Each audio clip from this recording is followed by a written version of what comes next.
you are going to have to be the bad guy. You are going to have to let people down. You're going to have to confront people. You're going to have to have very, very difficult conversations.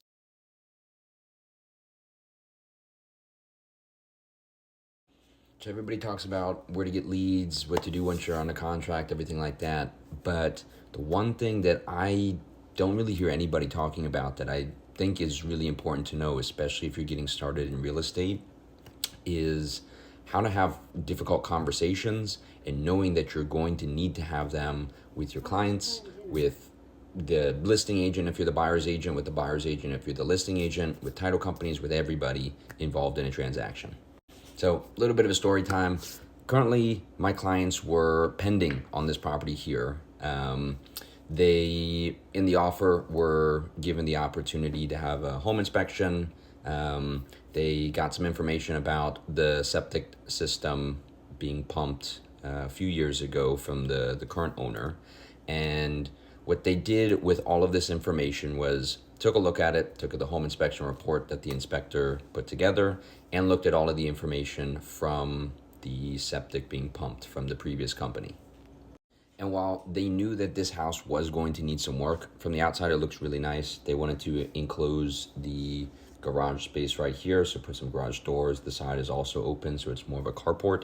They wanted to enclose all of this stuff. The inside needs some updating, and some of the systems like the HVAC, water heater, things like that, those needed to get updated also.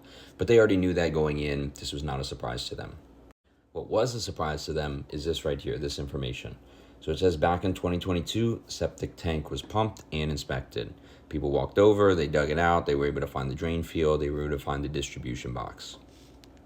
But what they did find is that the distribution box was heavily deteriorated, and they recommended replacing the box and the header lines. In addition to that, it was also overgrown, so they had some trees and some shrub, brush, bushes, and stuff like that growing on top of it. So they also recommended cleaning that out. So where did that leave them, and what options did they have? Now, luckily in the contract, we had a home inspection contingency, and the seller had given us the opportunity to receive the information from the septic report that I just showed you, and gave them a 10-day kind of window to look at that, look at the home inspection, and either take it or leave it. So it was a void-only inspection. What did they do? They went ahead and read everything, thought it over, and were able to come to the conclusion that this is probably going to be a lot more costly and take a lot longer than what they were anticipating and what they really wanted to spend on this. So because of that, they want to back out.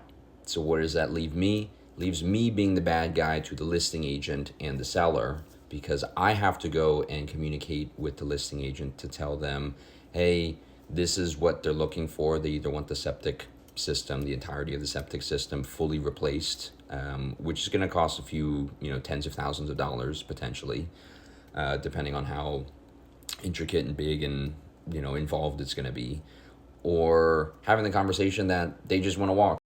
And that's something I don't think anybody really talks about here on this app, at least not that really I've seen.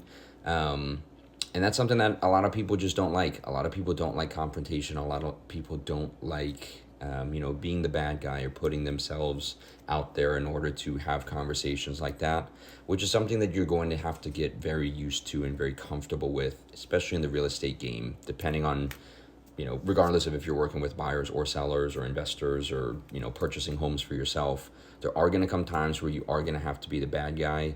You are going to have to let people down. You're going to have to confront people. You're going to have very, very difficult conversations. But as something that I've always heard and something that has stuck with me is we get paid to have those difficult conversations. There is a lot of people out there who are smart enough, capable enough, and resourceful enough to do this on their own.